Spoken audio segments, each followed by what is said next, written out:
ताज्या बातम्या विचार नव्हे त्यासाठी सचोटी न्यूज चॅनल बघायलाच हवे। ज्ञान मनोरंजन संस्कार देणारे चॅनल सचोटीला सबस्क्राइब करा, बेल आयकॉनचे बटन दाबा, सोबत शेअर करायला विसरू नका।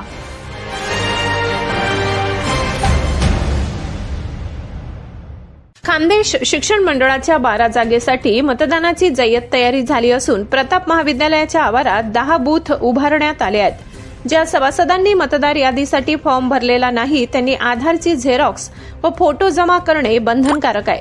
प्रत्येक बूथवर 5 कर्मचारी ठेवण्यात आले। निवडणूक समितीचे पंडित चौधरी, विवेक भांडारकर, मनोहर महाजन, सुनील गरुड, पराग पाटील हे विशेष लक्ष ठेवून आहेत। विश्वस्तला पिवळी मतपत्रिका, अध्यक्षाला गुलाबी मतपत्रिका, उपाध्यक्षाला हिरवी मतपत्रिका, संचालकासाठी पांढरी मतपत्रिका राहणार आहे। कुणी बोगस ओळखपत्र आधार आणल्यास पोलिसांच्या स्वाधीन केले जाणार आहे। पोलीस बंदोबस्तही ठेवण्यात आलाय। सोमवारी इंदिरा भवनामध्ये सकाळी 9 वाजेपासून मतमोजणी सुरू होईल। त्यात विश्वस्त अगोदर, नंतर उपाध्यक्ष, नंतर अध्यक्ष, यापुढे जेवणाची सुटी झाल्यावर संचालकांची मतमोजणी होईल। कुणाला काही आक्षेप असल्यास निवडणूक समितीशी संपर्क साधावा। कर्मचाऱ्यास अरेरावी केल्यास बाहेर काढण्यात येईल, असे निवडणूक अधिकारी पंडित चौधरी यांनी म्हटले आहे। निवडणूक पारदर्शक होण्यासाठी सर्वांनी सहकार्य करावे, असे आवाहन सचिव पराग पाटील यांनी केले आहे।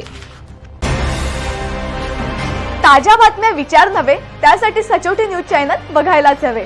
ज्ञान मनोरंजन संस्कार देणारे चॅनल सचोटीला सबस्क्राइब करा, बेल आयकॉनचे बटन दाबा, सोबत शेअर करायला विसरू नका।